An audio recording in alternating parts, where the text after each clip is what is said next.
Како е можно фризерницата, како пето рангирана, да добие огромен грант од агенцијата предводена од Лидија Димова?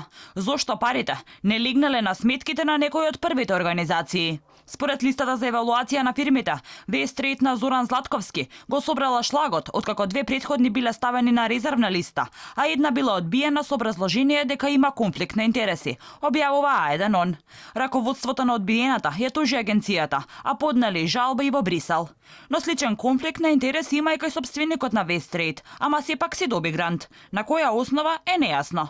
Засега, блискоста на Димова и Златковски е видлива на една фотографија, на која двајцата со друштво заедно седат во кафеана. Но се појавија заедно и на единствената пресконференција на која Димова ги демантираше обвинувањата. Првите два рангирани проекти се одбиени, а следен кој бил одобрен е третиот проект на братот на пратеникот од СДСМ, Диме Велковски, проектот познат во јавноста за избери сирење, во вредност од над 125.000 евра, за кој говоревме во нашите пресконференции претходно.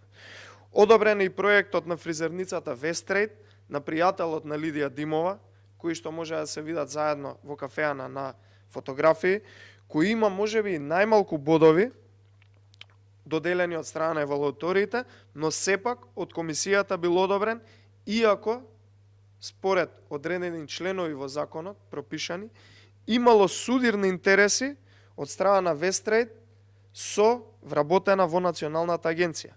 Најверојатно ова не го препознале во агенцијата или не сакале да го препознаат. Парите давани за тренинзи на магариња, избор на сирења, едукација на медиумска писменост од страна на берберница. Ја крена јавноста на нозе. Под притисок на јавноста, Заев побара од управниот одбор на агенцијата да ја разрешат Димова заради неетичко постапување. Засега од Димова само се бара разрешување, но опозицијата се сомнава дека случајот може тука да заврши, односно Димова да не одговара кривично. Сепак, институциите се на потек. Финансиската полиција веќе работи на случајот, но незиниот директор не одговори на повиците на Алфа за детали.